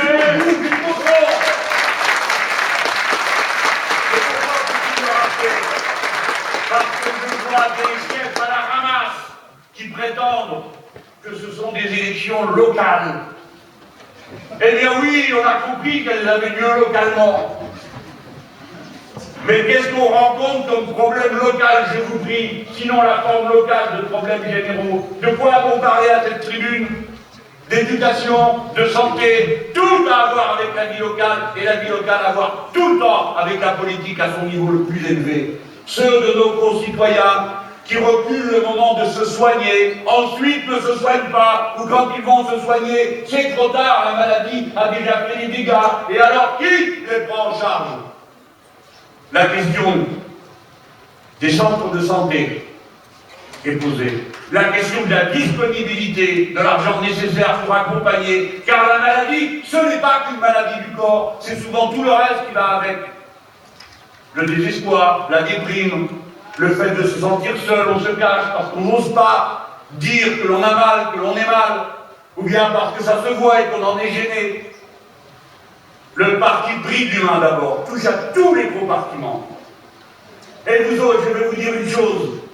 Nous ne serons jamais tranquilles tant qu'on saura qu'il y a parmi nous 2,5 millions, 3 millions d'illettrés qui vivent chaque jour l'humiliation de ne pouvoir lire une pancarte, de ne s'y retrouver dans un horaire, de ne pouvoir commenter les travaux des enfants à l'école. Alors que nous sommes un si grand peuple, si riche, si abondant non seulement d'argent, mais surtout de disponibilité humaine. Il faut que nous allions les chercher un par un et avec dignité, respect, les ramener à cette part de l'humanité qui, parce qu'elle lit, écrit, et parce qu'elle écrit, pense différemment que quand on ne sait ni lire ni écrire. Nos tâches locales sont des tâches profondément politiques. Et puis d'abord, racontons pas d'histoire. Tout ce temps qu'on est là, les histoires locales, ça nous intéresse, mais la politique encore plus. C'est d'ailleurs pour ça qu'on s'occupe de questions locales. Et là, nous entrons dans une campagne municipale, une élection municipale, et je vois qu'on me dit des élections locales. Alors bon, on déplace 46 millions de Français le même jour pour aller voter, il y a 960 000 personnes qui sont portées candidates, il y en aura 500 000 d'élus, c'est pas un fait politique national, et c'est la première fois qu'on va voter depuis les élections présidentielles de 2012, et on n'aurait rien à dire sur le sujet. Merci notre bon maître. Et quoi encore? Vous avez vu cette histoire de pacte de responsabilité. Je ne vais pas répéter des choses. Vous me dites, pourquoi j'aimerais faire des petits calculs comme ça dans mon coin? Des pelés. On va leur faire la grâce de croire qu'ils ne s'en rendent pas compte de ce qu'ils font. Mais quand ils donnent 20 milliards au patronat, puis 10 autres, et qu'ils disent, on discutera après. Mais non, c'est pas comme ça qu'on fait avec eux. On discute d'abord, on paye après. Et si on peut, on paye pas. Mais bien sûr. Et on leur dit, mais comment ça se fait? Vous nous jetez des grosses larmes, parce que chez vous, le principal organe, c'est la glande lacrymale. Vous êtes tout le temps en train de pleurer, tout le temps avec votre sébile, mais nous, on ne se comporte pas comme ça. Ils n'en ont jamais assez. Ils sont toujours martyrisés. Les marges brutes. Ah, mes amis, les marges brutes n'ont jamais été aussi étroites. Quelle misère, quelle souffrance, quelle torture, le pays va à l'abandon. Eh bien, si les marges brutes sont si réduites, augmentez-les. En prenant dans vos poches. Parce que l'année dernière, en dépit du fait que vos marges brutes étaient si étroites que vous voilà semi-agonisants, vous vous êtes quand même servi 210 milliards de dividendes que vous vous êtes partagés entre vous, et vous n'en avez mis que 180 000 dans l'investissement. Donc, que doit-on conclure de ça? Que vous êtes des menteurs. Voilà. On comprend, vous défendez vos intérêts, vous mentez. Mais nous, on n'est pas obligés de vous croire. C'est là que commence cette immense escroquerie. Alors donc maintenant, quelques-uns se sont agités en disant « Nous voulons des contreparties ». Oui, oui, il fallait prévoir avant que la vie est un rapport de force. Et que la lutte de classe a une réalité, vous la voyez là. Alors ils ont décidé, pour finir, que comme il n'y aurait pas de contrepartie au niveau national, on verrait ça dans les branches. Et c'est un relevé de conclusion qui dit ça. Mais quelle obligation y a-t-il? Et si demain, il n'y a pas d'accord dans les branches, que se passera-t-il? Rien! Ils auront quand même leurs milliards. Et on nous dit, vous avez vu, il se trimballe avec un pins partout où il passe. Eh bien, monsieur Pierre Gattaz, et puis alors Sapin, qui est l'exécutant, lui aussi a le même pins. 1 million d'emplois, ah les braves gens. Moi, je promets autre chose. Pendant les 5 prochaines années, le soleil va se lever tous les matins. Merci, mesdames, messieurs, de voter pour moi grâce à ça. 1 million d'emplois, et 200 000 emplois par an. Allez, on va faire un effort. On va faire semblant de croire que c'est pas ça qu'il voulait dire. Il voulait dire ce qu'a dit le Haut Conseil de la Sécu, qui a repéré que ça créerait entre 130 000 et 350 000 emplois. Je fais comme si c'était en plus du million. C'est sympa, il n'y a rien qui le prouve, hein, c'est plutôt le contraire. Eh bien alors, mes amis, voici qu'on arrive à la somme faramineuse de 60 000 € par emploi. Sachant qu'un SMICAR coûte 20 000 € par an, coûte, c'est une manière de parler, vu qu'il produit bien plus que ça, eh bien, tout le monde comprend qu'avec la somme qu'on va donner sans contrepartie au MEDEF, nous pourrions créer 500 000 emplois pendant 5 ans. 500 000, vous m'avez bien entendu. On pourrait donc imaginer une sorte d'arrangement. On pourrait dire par exemple qu'on va titulariser tous ceux qui ne sont pas titulaires, au moins dans la fonction publique, pour que ça ne soit pas la honte pour l'État et les collectivités territoriales, et qu'on a montré avec ce budget. Ou bien on pourrait avoir encore une autre idée, puisque les jeunes les préoccupent tant. Comment faire pour que cet argent retourne dans la circulation économique réelle, ne s'en aille pas dans la sphère financière qu'il n'y a qu'à donner en salaire? On pourrait même inventer, ce qui n'est pas notre porte la plus naturelle, qu'on ferait des emplois pour 5 ans, le temps qu'est prévu cette somme, le temps que les gens se préparent, se disposent et s'appellent, comme on l'a fait à ce moment. Mais ce sont 500 000 emplois dont les salaires reviendraient entièrement, immédiatement dans la circulation économique et relanceraient l'activité. Donc c'est de la politique. Vous allez voter, vous n'avez rien à dire sur le sujet.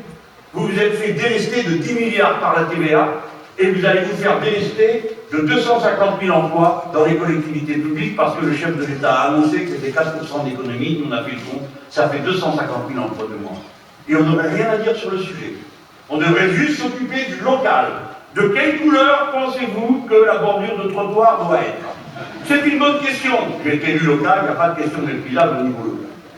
Mais enfin, c'est pas ça le sujet. Le sujet, c'est notre opinion politique. C'est la première fois qu'on vote depuis les élections présidentielles. Et les gens qui se présentent devant nous font de la politique. Surtout ceux qui disent qu'ils n'en font pas. Surtout ceux qui sont ni de gauche ni de gauche. Surtout cela. Et quel bonnet serions-nous de croire que ce n'est pas une élection politique quand on va élire 500 000 personnes, dont 95% vont ensuite être les grands électeurs de sénateurs, qui eux vont voter les lois au Parlement. C'est donc bien une élection politique. Et puis il y a tout le reste qu'on peut deviner. Enfin, nous ne sommes pas des animaux. Nous sommes capables de comprendre que nous sommes intégrés dans un moment périlleux de l'histoire. Et donc il faut donner son avis. Quand vous voyez le chef de l'État sur le perron d'Élysée, flanquer M. Bernard-Henri Lévy, accueillir deux gorilles ukrainiens, alors vous n'avez rien à dire sur le sujet. Si jamais on dit quelque chose, on est immédiatement repeint. Vous vous en souvenez, les gens? Quand on était contre la guerre du Golfe, on a été immédiatement repeint en partisan de Saddam Hussein. Aucun d'entre nous ne l'était. Eh bien aujourd'hui, quiconque discute quoi que ce soit est immédiatement repeint. Oh, ben ils ne savent plus au quoi, parce que de toute façon, ils discutent avec lui. C'est-à-dire M. Poutine. On ne peut plus parler, on ne peut plus réfléchir.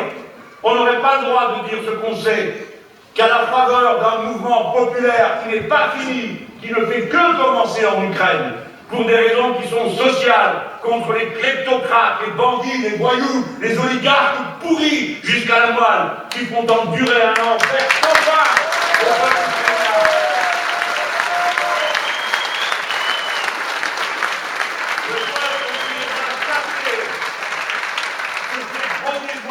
Confisquer sa révolution, comme nous l'avons vu dans d'autres pays, dans les premières phases des révolutions citoyennes, se font confisquer leur révolution par des gens d'extrême droite, des nationalistes hargneux, poussent à la guerre et aventuriers.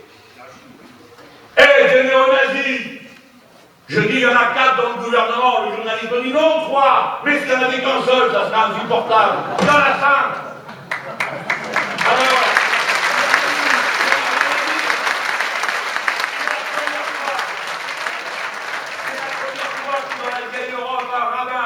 corps réligionnaires à quitter la capitale et le pays de peur des exactions, et on n'aurait rien à dire. Sinon, alléluia, bravo, vive l'Europe. Qu'est-ce que l'Europe a à voir avec tout ça?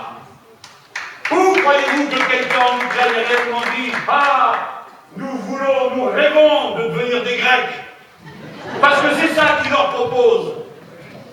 La formule de Patrick Dorima était la meilleure. L'Europe ne promet pas la Lune à l'Ukraine, mais lui promet la Grèce. Mais oui, c'est ça. Ils ne savent pas davantage que les autres. Alors nous gardons raison. Et en quoi consiste le fait de garder raison? C'est d'être contre la guerre. Qui veut faire la guerre à la Russie? C'est absurde. Qui veut débarquer un corps expéditionnaire en Ukraine? Vous n'êtes pas au courant? Vous ne savez pas que c'est là-bas, qu'il y a Tchernobyl, ça ne vous suffit pas? Vous voulez vous manger les 7 autres centrales? Ça vous est indifférent de savoir que la plupart des pipelines qui approvisionnent l'Allemagne passent par là-bas? De quoi vous croyez qu'ils discutent en ce moment? De ça. Ne croyez pas un instant qu'ils fassent autre chose que de jeter de l'huile sur le feu. Pour rien. Pour rien, parce qu'à la fin, vous verrez, les banques françaises possèdent le 7e réseau bancaire de Russie. Les banques françaises possèdent le 4e réseau bancaire d'Ukraine. 50% du gaz qui passe en Allemagne, qui est accueilli par l'Allemagne, vient d'Ukraine. Ils ne feront pas la guerre, sauf, comme on l'a dit à d'autres moments, sauf qui pouvait penser qu'en assassinant un archiduc, on aurait une guerre européenne. Mais là, vous avez des pousses au crime. À peine ils arrivent, ils s'installent dans un gouvernement de fait qui commence par interdire le russe, qui est la langue majoritaire en Crimée. Et les gens ne diraient rien. Ah non, merci, on est tellement contents d'être européens qu'on veut bien parler en volapuc. D'ailleurs, nous aussi, c'est ce qu'on nous fait faire, on ne nous donne même plus les textes en français. Voilà, mes amis, pourquoi, quand vous allez voter, on va aussi voter politiquement. Politiquement. Parce que tout le monde va regarder comment votent les Français. Comment votent-ils? Quels sont les résultats que nous obtenons, nous? Et regardez la formidable avance que nous prenons sur les événements qui sont en train de déferler sur le vieux continent et qui vont atteindre la France. Vous croyez quoi? Vous allez rester comme ça? À part? Non! Parce que le garrot se sert. Tout à l'heure, Patrick a rappelé que la France est, paraît-il, sous haute surveillance. Vous vous figurez que François Hollande a l'intention de résister? Vous croyez que l'homme à la face navrée, Jean-Marc Ayrault, a l'intention de résister? Mais les coups devant, oui, c'est pas pareil. Ils se sont liquéfiés à peine arrivés. Ils ont compté sur la magie du marché qui allait rallumer parce que l'Allemagne passerait les élections et que l'activité redémarrerait. Pendant un an, ils ont espéré ça en annonçant le recul du chômage qui ne s'est pas produit, qui ne peut pas se produire, qui ne se produira pas. Parce que quand on ralentit l'activité, on ne peut pas faire augmenter l'emploi, ce n'est pas possible. Et c'est d'ailleurs ce qu'on constate dans toute l'Europe. Ça aussi, c'est dans les élections municipales. Je finis sur cette histoire d'Ukraine. C'est un moment dangereux, chers concitoyens. Et vous tous qui êtes de la tradition de Jean Jaurès, retournez voir un petit peu ce qu'il écrit à la fin. Il faut tout le temps garder raison. Et garder raison, c'est être pour la paix. Être pour la paix, ça ne veut pas dire épouser toutes les changères. Les Russes ne sont pas nos ennemis, ce sont nos partenaires. Au moins à égalité d'estime. Pour un peuple qui a donné 20 millions de ses citoyens pour la liberté contre le nazisme. Ouais. À égalité d'estime, s'il vous plaît.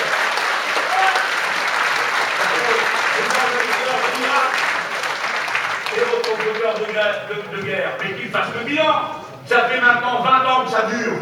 Que tous les 2 ans, il est urgent d'aller exterminer la première armée du monde, de l'Afghanistan, de l'Irak, et ainsi de suite, de la Libye, où on avait condamné ces magnifiques guerres qui devaient ramener la démocratie, la liberté au Koweït, en Arabie Saoudite, au Qatar, où depuis, comme on le sait, règne un débat permanent des libertés épouvrantes, puisqu'on accepte que les femmes voyagent à côté des hommes dans les voitures. Pas conduire, hein, c'est trop. Mais monter dans l'auto, oui, si elles veulent. Alors, qu'est-ce que vous croyez? On n'a pas fait la guerre pour rien. À chaque fois, ils nous ont menti. À chaque fois, ils vont inventer un ennemi démoniaque qu'ils écrasent en 24 heures. Mais là, il s'agit des Russes. On ne joue pas avec des réalités de cette nature. Nous avons affaire à une puissance nucléaire qui se sent agressée et qui l'est par la volonté d'étendre sans fin l'OTAN jusqu'à ses frontières. Mais voilà, les amis, la vérité. Nous ne devons pas entrer dans ces logiques de guerre. Maintenant, bien sûr, nous avons une immense difficulté. Où est le mouvement progressiste en Ukraine? C'est là qu'on prend de l'avance, nous, en ce moment. En faisant comme nous faisons. Avec cette lenteur qui est le propre de l'histoire et qui est parfois si cruelle.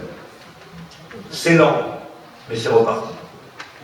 Il faut que notre force émerge, parce que c'est elle qui est le point d'appui alternatif. Sinon, vous êtes enfermés, comme ces pauvres Ukrainiens, entre le pire et le pire, entre la peste et le choléra. Et vous êtes en quelque sorte à choisir entre les amis français de Mme Merkel et les amis français de Mme Merkel. Parce que les uns défendent Mme Merkel et les autres défendent les amis de Mme Merkel dans le même gouvernement.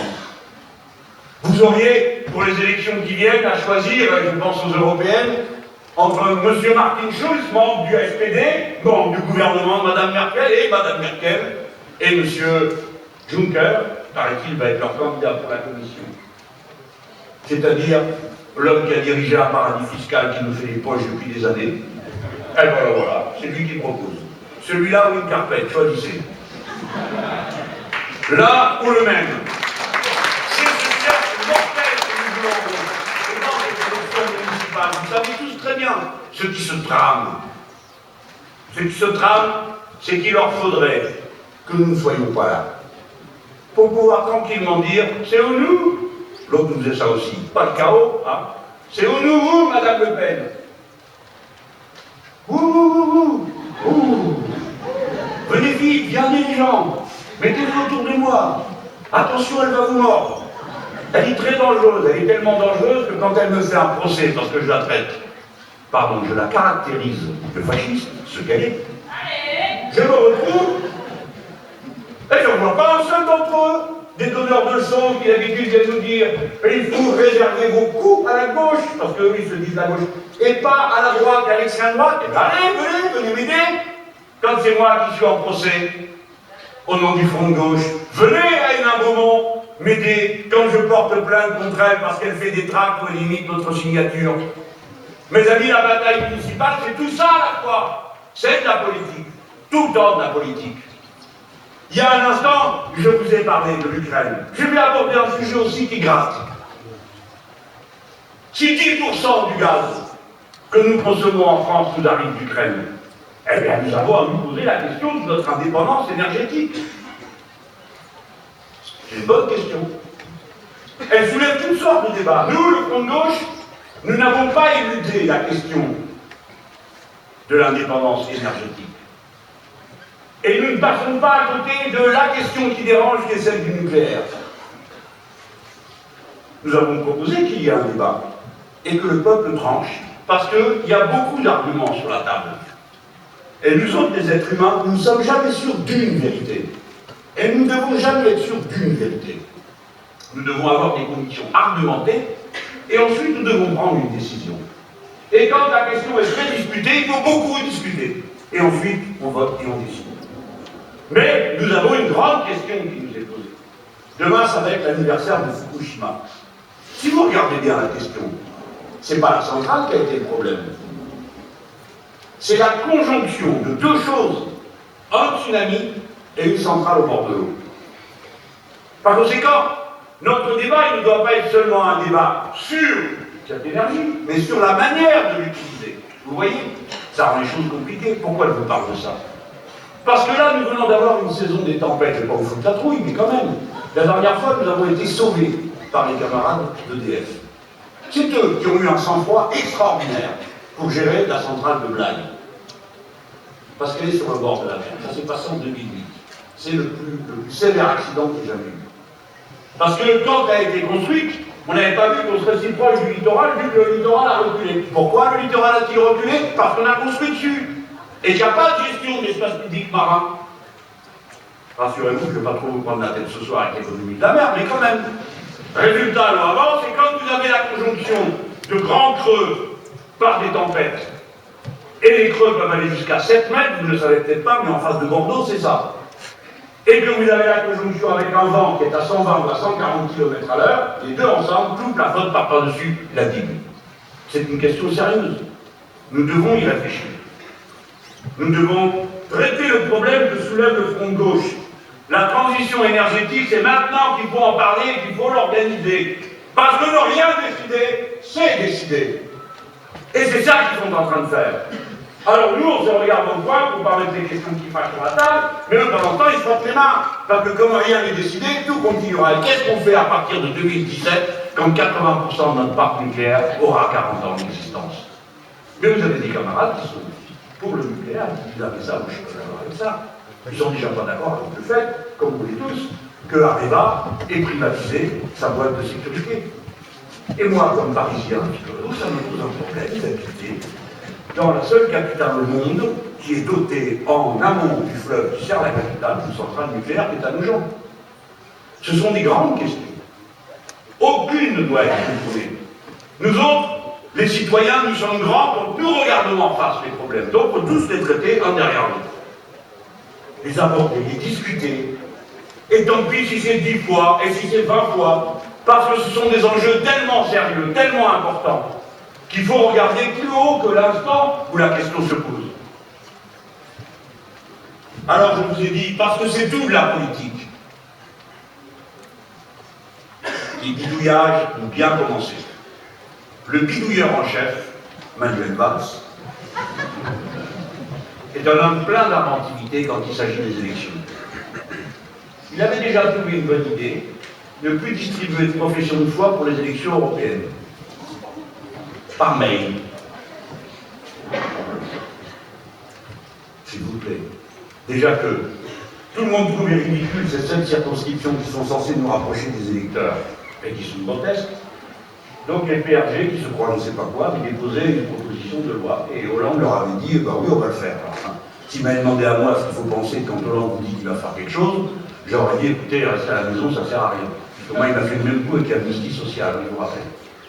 Donc cette loi n'a pas été adoptée, et pour une raison, il a dit, on va quand même pas faire, on va pas faire cadeau de ça à Mélenchon. C'est moi. Pourquoi? Parce qu'ils ne veulent pas. Qu'est-ce qui leur pose problème? C'est l'émergence d'une nouvelle gauche, celle que nous sommes nous. Alors, comme aux élections, il est obligé de mettre les professions de foi, pour les élections municipales, il a trouvé mieux, c'est le trafic d'étiquettes, qui n'a qu'une seule fonction, limiter la visibilité du front de gauche. Par exemple, toutes les communes où le maire est un maire front de gauche. Front de gauche. Un communiste va afficher comme un ministre à Lyon ou ailleurs. Tout le monde est mis dans la catégorie union de la gauche. Pourquoi? Parce que c'est comme ça. Nous ne sommes pas front de gauche. Par contre, il y a des petits vénards de l'affaire. C'est les modems. Eux, ils apparaissent dans 5 catégories différentes. On voit que vraiment, il faut qu'ils grossissent là. Il faut qu'ils apparaissent. Madame Le Pen, servie tout de suite. Il y a une case même pour elle. Front National. Il y a une autre case qui s'appelle extrême gauche. Extrême droite. C'est pas pour elle. Elle n'est pas d'extrême droite. Bon, moi, je vais un procès parce que je l'ai traité de fasciste, mais lui, Valls, il décide qu'elle n'est pas d'extrême droite. Voilà. Donc, ce que vous allez entendre du ministère de l'Intérieur le soir du premier tour, vous ne comprendrez rien. Ne vous demandez pas pourquoi, c'est fait pour. C'est parce qu'il faut que vous ressortiez de l'élection municipale avec l'impression que vous n'êtes pas fort, que vous n'êtes pas aussi fort que vous l'êtes. Parce que si vous vérifiez votre force, alors on vous connaît les gens. Ça vous rend encore plus audacieux.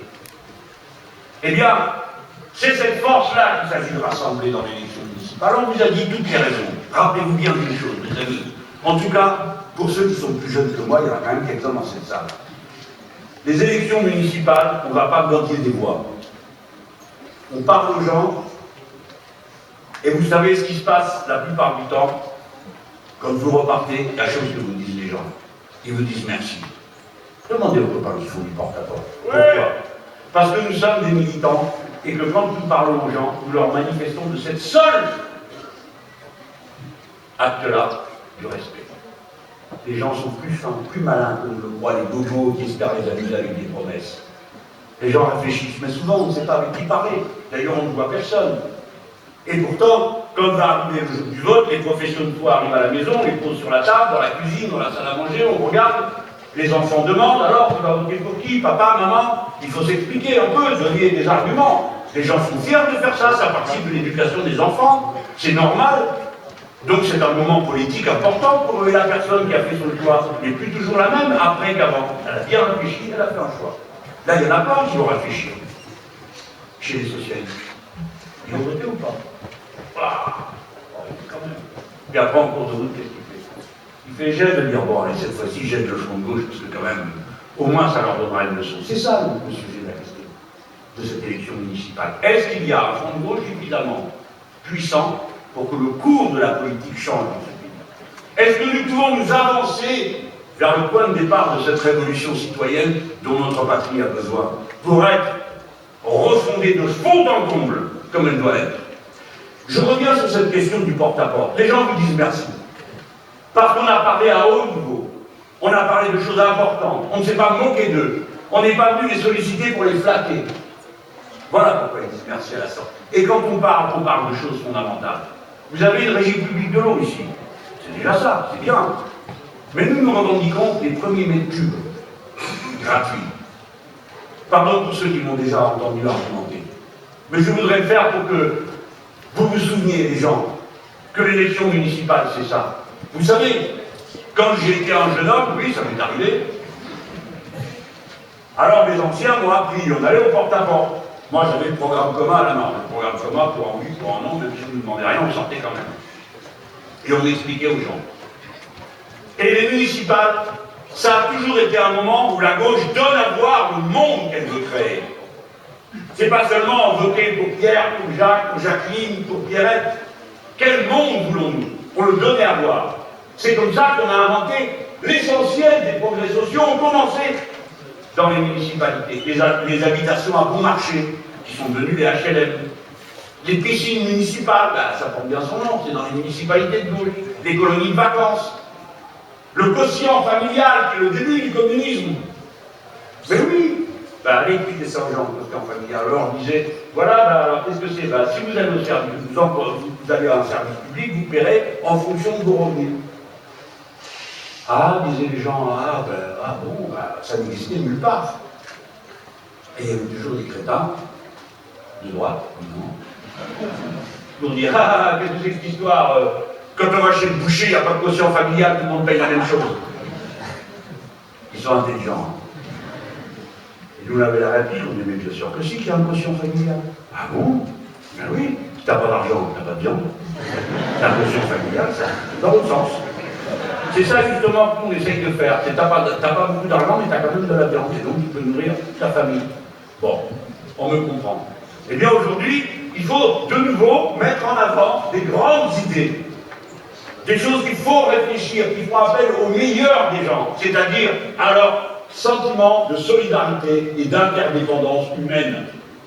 Nous sommes d'abord, en toutes circonstances, responsables de toute l'humanité. Je viens sur cette histoire d'eau. L'eau est payante. Ah, monsieur Mélenchon, gratuit, il n'y a rien de gratuit, qui c'est qui va payer? Qui c'est qui va payer? Ceux qui peuvent. J'ai déjà donné 10 fois l'exemple, les gens ne sont pas des brutes. Celui qui a une piscine, comme quelques-uns d'entre vous dans cette salle. Tous? Bon, d'accord.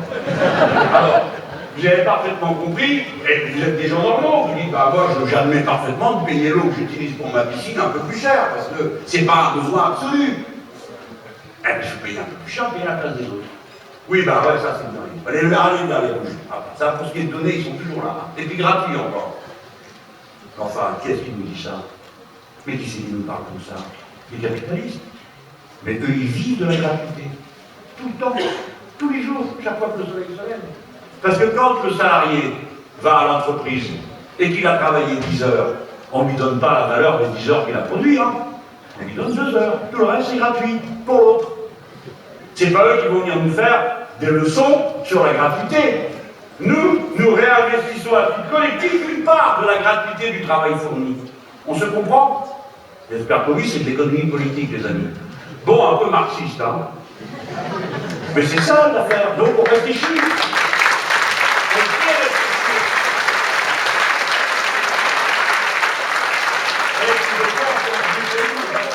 Parce que les gens, ils vous écoutent et disent « Ah bah oui, c'est vrai, ah bah oui, ah bah oui, ah bah oui ». Alors au passage, on en vient à dire « Vous voyez, monsieur, madame, le travail, ça n'a pas de prix. C'est pas un coût. C'est la seule source de richesse. Pas de travail, pas de richesse produite. Donc comment vous pouvez vous dire que ça a un coût? Ça n'a pas de coût, le travail, ça a un prix. Et le prix s'évalue dans un rapport de force. Ah oui, tout d'un coup, l'économie politique devient plus claire. Ils comprennent qu'il se faut arnaquer du matin au soir toute la vie. Et on a fait avancer les consciences. Mais pour l'eau, si l'eau est payante, c'est à vous de nous dire ce qui se passe. Si on ne peut pas payer, à vous d'expliquer votre logique. Qu'est-ce qu'on fait s'il ne peut pas payer? Qu'est-ce qu'on fait? Quick! 120 000 coupures d'eau par an dans ce pays. 120 000 foyers où il n'y a plus d'eau. Qu'est-ce qu'ils font quand il n'y a plus d'eau, les gens? Ils vont chez le voisin. Mais pas tous les jours, pas tout le temps quand même. Parce que le voisin, après, puis on n'aime pas les demander. On aime bien se débrouiller tout seul. Vous allez aller où? À la rivière? Non, elle est polluée. D'ailleurs, il n'y en a pas. Vous faites quoi? Vous allez à la fontaine? Il n'y en a pas. Donc vous êtes pris à la gorge. Vous êtes comme un animal, vous ne savez plus quoi faire. Voilà ce qu'on a fait à des gens. 120 000 comme ça. À vous de nous dire, vous voulez que ce soit payant les premiers mètres cubes? Qu'est-ce qu'on fait pour ceux qui ne peuvent pas payer? Ah, ben ils n'ont qu'à payer.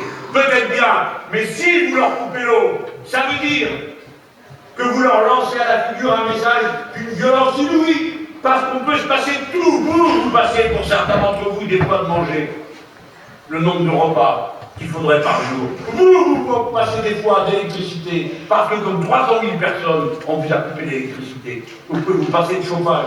Vous pouvez, c'est cruel, c'est dur, mais vous y arrivez. Mais vous ne pouvez pas vous passer d'eau. Parce que les êtres humains, c'est de l'eau. 65%. Parce que la planète, c'est de l'eau. 70% de la surface. Vous ne pouvez pas vous passer d'eau. Vous êtes pris à la gorge.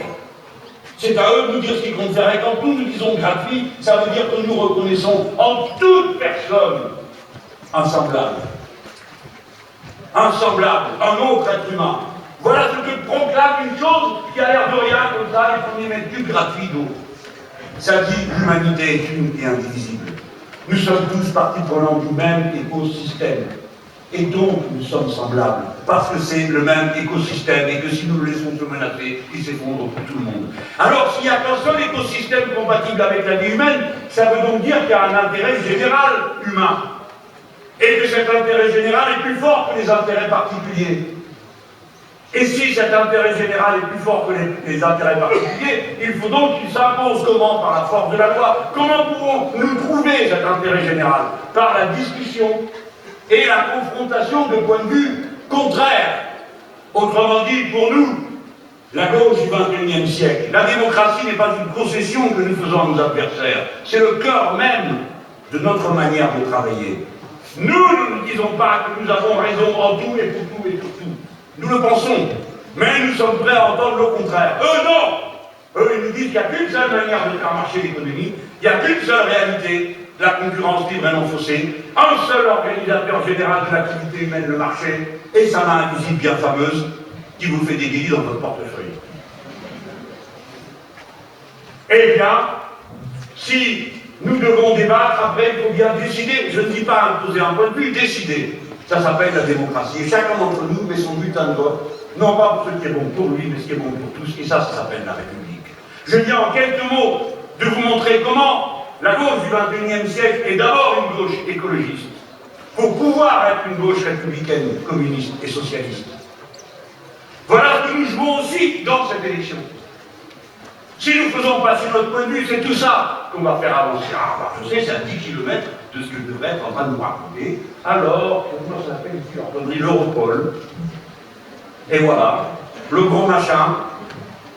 Les mecs qui vous expliquent sans arrêt que nous sommes des suspects pour la démocratie, viennent et prennent une face attristée pour dire il y a 36 000 communes en France. Où est le problème? En quoi est-ce que c'est un problème qu'il y ait 36 000 communes, c'est-à-dire 36 000 conseils municipaux? c'est-à-dire 36 000 endroits où une fois tous les 6 ans, tout le monde discute, prend une décision, choisit des gens, les engueule en cours de route, ça peut se faire engueuler, on est servi. Mais bon, en quoi c'est un problème? Est-ce qu'il y a des syndicats de communes? En quoi c'est un problème que les communes restent maîtresses d'elles-mêmes?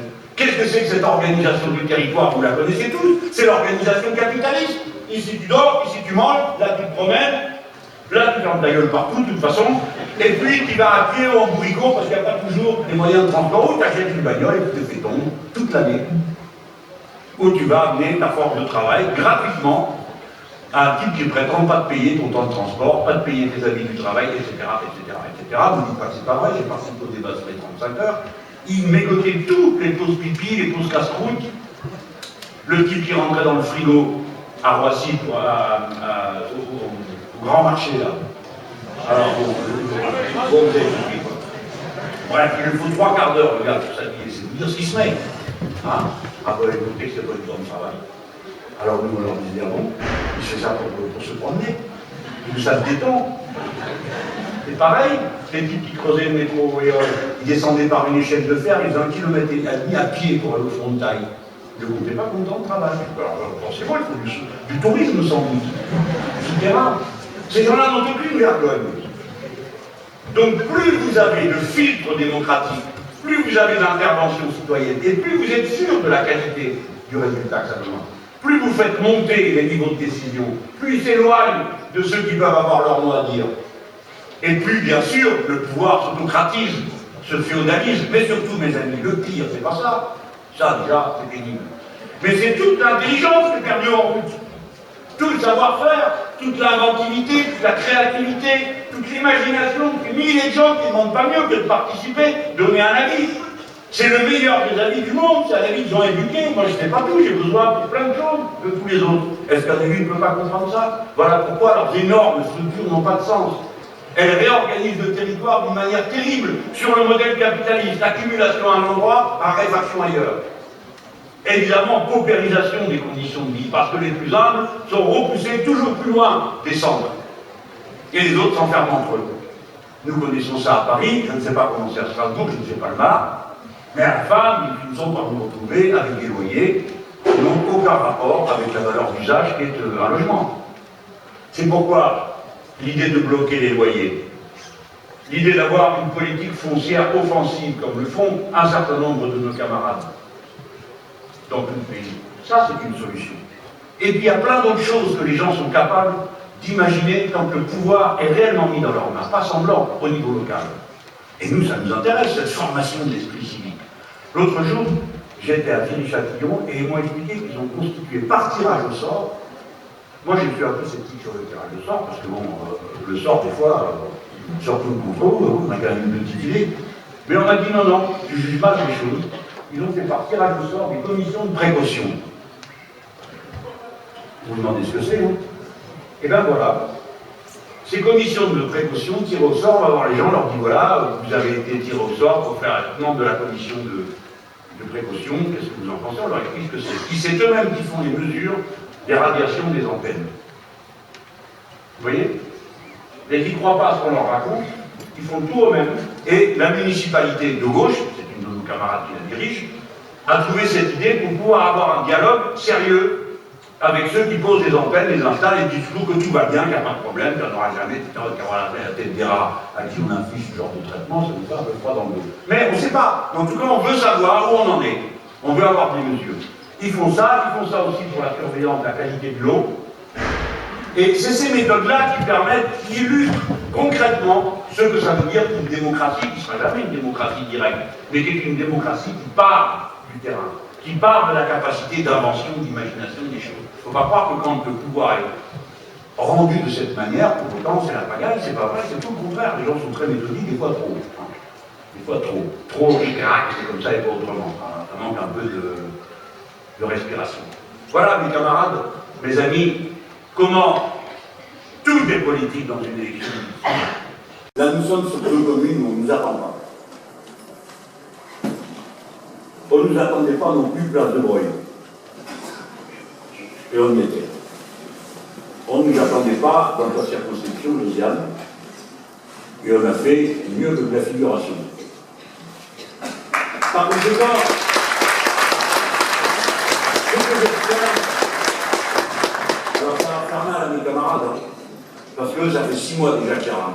Ce que j'observe, c'est que maintenant la campagne commence. Et je vous le redis, hein, croyez-en un vieux guerrier. Hein. Jusqu'au samedi, ça continue. C'est comme ça, c'est incroyable. Vous savez, il y a 10% des gens qui se décident dans l'isoloir. Vous le croyez, un truc pareil. C'est comme ça. Et on doit le respecter. On doit faire avec, donc s'adapter aux conditions particulières de la lutte dans ces conditions-là. Je pense que Strasbourg, ça va être regardé. Alors, parce que c'est Strasbourg, c'est une grande ville. Ensuite, parce que c'est la ville siège du Parlement européen. Et puis parce que c'est une ville qui a la réputation d'être absolument imperméable au rouge. Je dis rouge, ça m'amuse.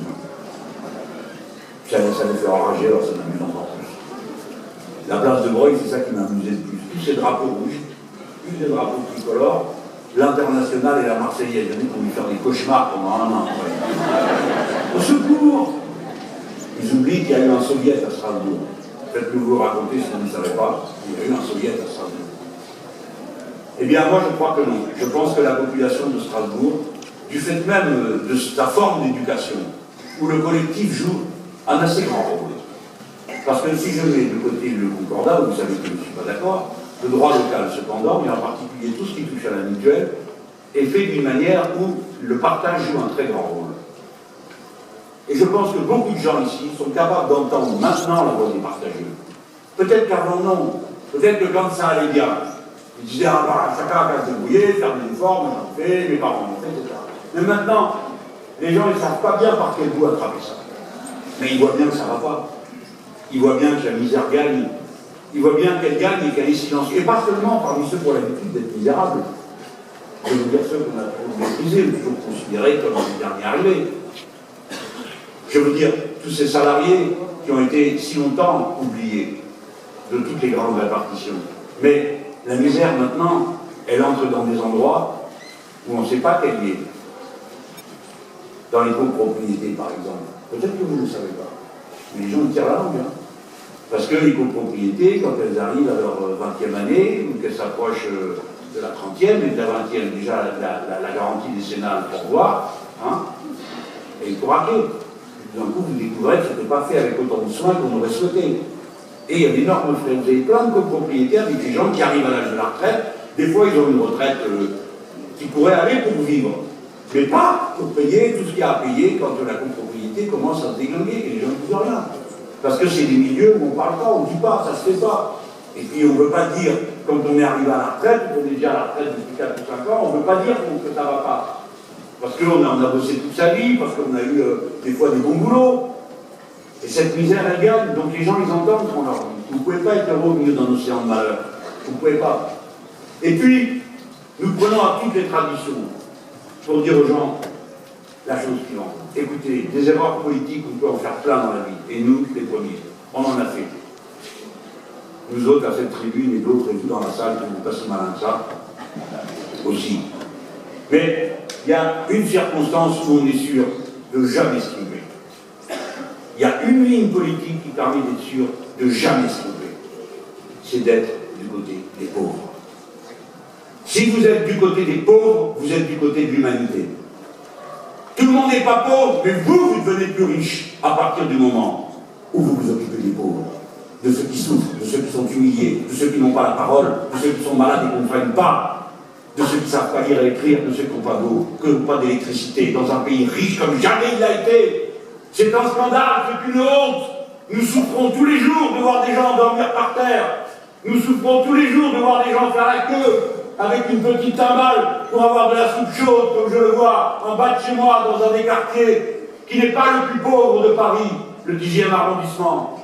Assez de cette misère, de cet égoïsme, de cette accumulation par les uns au mépris de tous les autres, alors que tant d'énergie, tant d'intelligence ont été déployés par ce peuple pour s'équiper, construire, inventer, tout ça.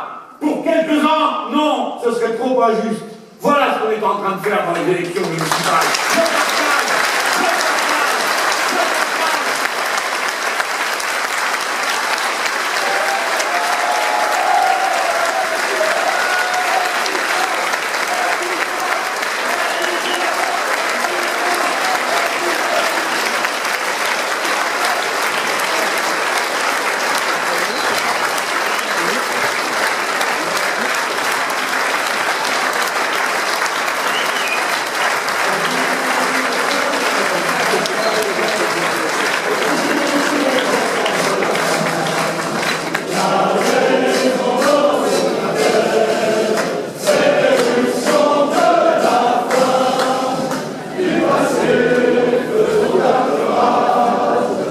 Merci.